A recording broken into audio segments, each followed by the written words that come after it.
Hello and welcome to On Your Lane. This is your place. You should stick around if you're a person who's ambitious. You want to make income, but also you want to make an impact, meaning you want to live a significant life.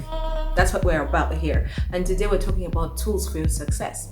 Because for you to make the impact you want, for you to fulfill your ambitions, you need to have some equipment, some resources. And most of the times we think resources as money. If you don't have money, I can't do anything. But there is so much more that you have that you will use, and it will come in handy and even fasten your success. And that's what we're going to talk about today. Stick around.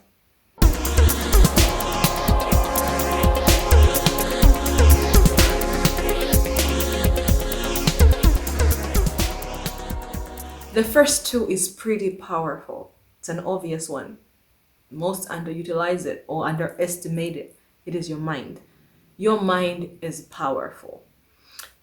There is so much capacity within you, your ability. It's like a processor. You know how sometimes you have a powerful computer and you sit, I used to do that a lot with my mom. She has a powerful computer and I'm like, wow, this is amazing. And she's like, oh, really it is? And I'm like, what do you do on it? She's like, well, I just type some emails. And you're like, what? That's how we are with our minds. Our minds have the capacity to help us solve problems. Our minds have the capacity to give us like great ideas and to help us build big things. But most of us underutilize our minds. How do we do that? We don't feed the mind right. One time I was sitting down and wondering why some people are successful and others are not. And I was like, well, maybe their upbringing, maybe they're in a different country, maybe the color of their skin. I was just curious. And then I started reading people's biographies. And that's when I started realizing, wait, we all have pretty much the same. Of course, different opportunities exist in different places. But I started seeing that the people who are achieving more would intentionally do things that allowed them to think differently. And the people who were not achieving anything were thinking also in a way that really just kept them stuck. And I didn't like that my qualities and characteristics and what I was doing with my mind really aligned me to the people who were not getting anywhere. You know, complaining, not intentionally growing or learning anything. When you meet something that is an obstacle, just being like, this is tough, and quitting. You know, I saw those qualities in me and I was like, what is it? So I started intentionally learning about how a person can change, how a person can grow, how a person can become different. And it all starts with the mind. When you understand the machine that your mind is, the processing power your mind has, then you can start giving it a proper mind diet. So that means, you know, okay, I want to be the greatest engineer that ever lived. I want to build the environment differently as the great engineer. You can know that I don't know anything about engineering by the examples, the words I'm saying. But if you want something like that, you want to be the greatest musician that ever lived, you want to be the greatest artist, you want to be the greatest CEO, you can. What stops you is your mind. What will block you is your mind. How do you think?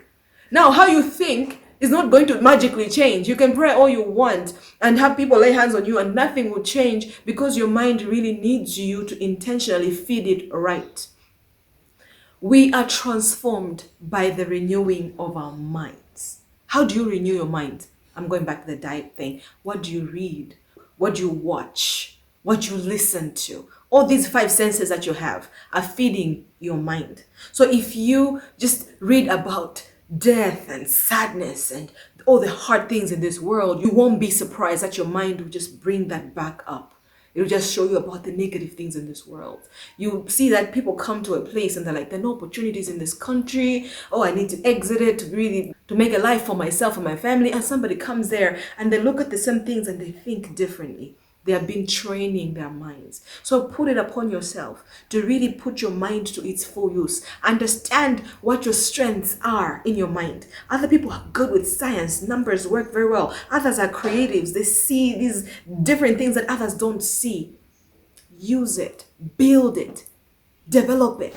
By exposing yourself to the right people on podcasts, on social media, on different places at conferences. Talk to them, ask questions, learn, read books, listen to podcasts. I'm saying that twice, but it's because it's really powerful. And you'll be surprised that you will look at the same situation and now you will have options because your mind now has different raw materials and it's processing the same problem and it's like, oh, okay, we can do 1, we can do 2. In the past, you didn't have options because your mind was empty in that area. So whatever ambition you have, Give yourself that project of saying, I'm going to load it in my mind so that my mind can process these things and give me options.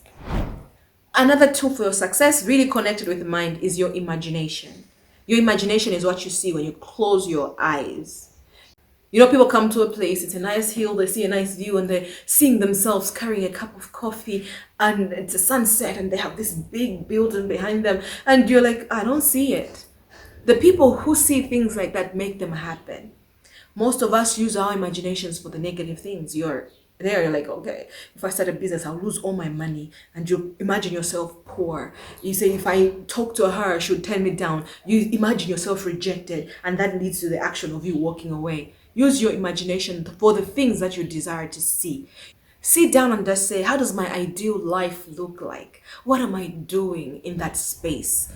What does happiness look like for me? What does prosperity look like for me? And allow yourself to think about it. Most of the times people will be like, that's child's play. You know how when you're a child and you imagine things and people think you're just playing. Stop imagining, get to the reality, do your work, stuff like that. We cut out that source of ideas. We cut out that drive that God has put in us, the ability to see things before they happen. And when you see it, you see yourself winning that championship. You see yourself performing at that stage. You see yourself selling that book. You'll be surprised that now your mind will get into the work of getting those ideas you have been feeding in your mind and saying, okay, how can we make this happen? You have to see it. And I like how in the Bible, God told Abraham, it was night. God would have spoken to Abraham during the day, but he spoke to Abraham during the night and said, get out of your tent and look up into the sky. What do you see? What was he doing? He wanted him to imagine, like when you look outside and you see something and you're like, okay, that's how many kids you have. He was activating the power of his imagination, because when you see it, it can drive you. When you see it in your head, you can design it. An architect knows that, right? You go to an architect and tell them, okay, this is what I want, this is what I want, this is what I want. You can see it. And they see it too. And they're like, okay, they draw it. And you're like, yes, that's it. What happened there? You used your imagination to see something and somebody heard it and then put it on the ground. So invoke your imagination. I think that's why Jesus said, well, those who come to the kingdom of God as children are the ones who receive it. You know, because as children, you can play with your imagination. You can desire the biggest things. You can see it. When you see it, it can be exciting and be like, I'm gonna get a robot, and you're already acting in a way that you believe it's done. You go to your room and create room for the robot that is coming, because in your head you've seen it, you're excited about it. We need that to actively help us move towards our success, to be that driving force even as we are meeting opposition towards our success. So how do you develop your imagination? Take some quiet time, 10 minutes, and just sit and ask yourself the questions I was saying. What do I want? What is my dream house? What am I doing on my ideal day?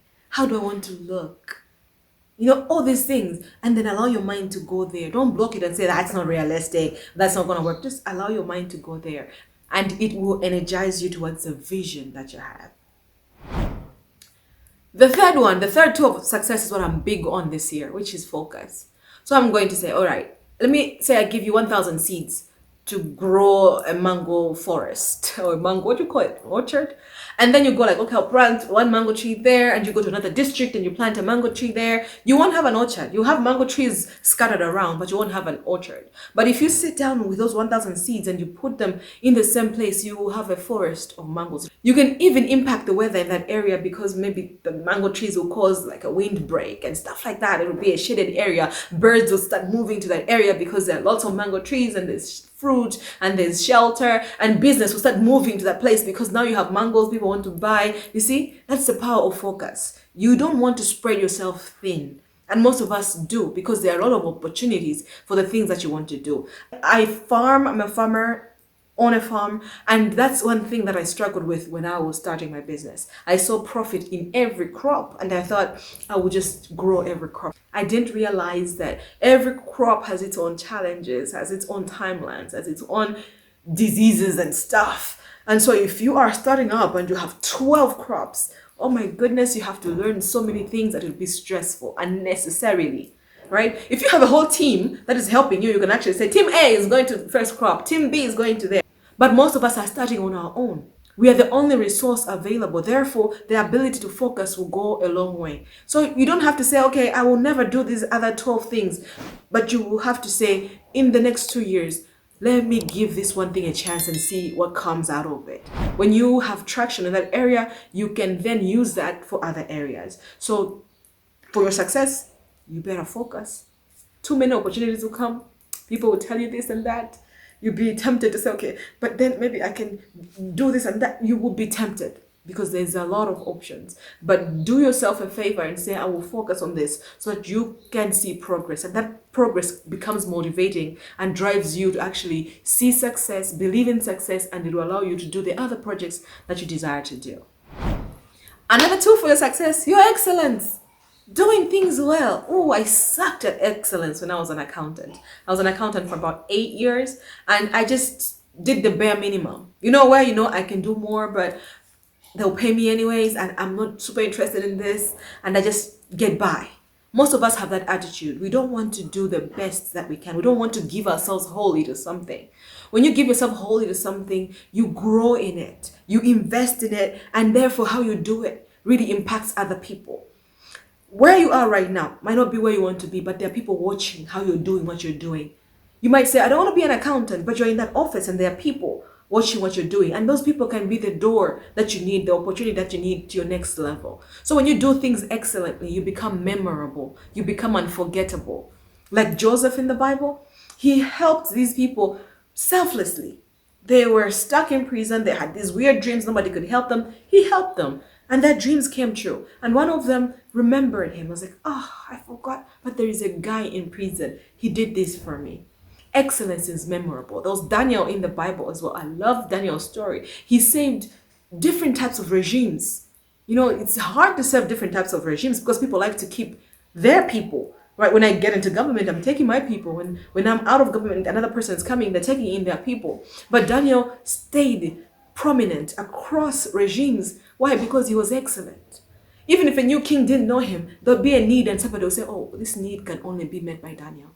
A spirit of excellence will go a long way with you. And you don't have to be excellence when you're at the top. Excellence is a habit you cultivate. So in your little things, in what you're doing right now, become memorable. And you'll be surprised who remembers you and mentions you to the next level and pulls you up, and you keep going. So how are you doing what you're doing? If you're a person of ambition, you have no option but to be excellent. The last tool of success that I'm going to focus on in this episode is service. Service is being a blessing. It's being somebody who is a solution. You come to a place, you don't point out what is wrong without pointing out what can be done. You don't say, oh, this is not going to work. What is your suggestion? You become a solution. You add value in your space. That is also a person that is very, very unforgettable. So when you come to a place, you could complain. And many people do complain. When you meet somebody, you can complain. But you could actually say, okay, instead of talking about what could be wrong, can I talk about what could be right? Can I intentionally be a blessing? Can I intentionally be positive? Can I intentionally be a light? Nobody likes to be around a person who complains. Maybe other people who love to complain. But if you have a crew around you that loves to complain, you can be assured you're not going anywhere. But if it's a person who wants to achieve something, they will not appreciate a person who just comes and they have no solution. So look at your capabilities. Look at what you're good at. Look at what you know, your skills, and say, how can I be a solution in the space I'm in? What can I solve? How can I support people? How can I be a breath of fresh air? Some other people are just joyful. You come into a place, light it up with your joy, light it up with your positivity. Do what you can to be a solution in your space. That will help you in big ways, more ways than you know. So that's it. Those are my tools for success this year. If you develop in these tools, I promise you, your 2022 will be epic. You will only harvest where you plant. And so you can't just say, okay, I'm going to use this, and then you just invest a little bit in January or in February or in April, and then you just expect results. Intentionally cultivate these habits where you are excellent, where you focus, where you are serving others, where you're feeding your mind right, where you imagine positive things. Develop these habits and you'll be surprised how much further you'll move and how more joyful you'll be as a person on your journey to the goals that you have. If you have any questions, please post them in the comments. I would love to hear your thoughts. And also, if you haven't already, like, share, subscribe so that we can grow this community and continue to motivate each other towards epic things. And if you're a person who'd like to grow and move with intention in this year, there's my program, Circle of Greatness, in the comments below. I would love to work with you. It is mind-blowing and very transformational, plus super practical, if I say so myself. My name is Mavis Tandizo Ganjata. You can find me across all socials. I would love to hear from you, connect with you, and then we can grow together. Thank you for joining me today. See you next time. Bye-bye.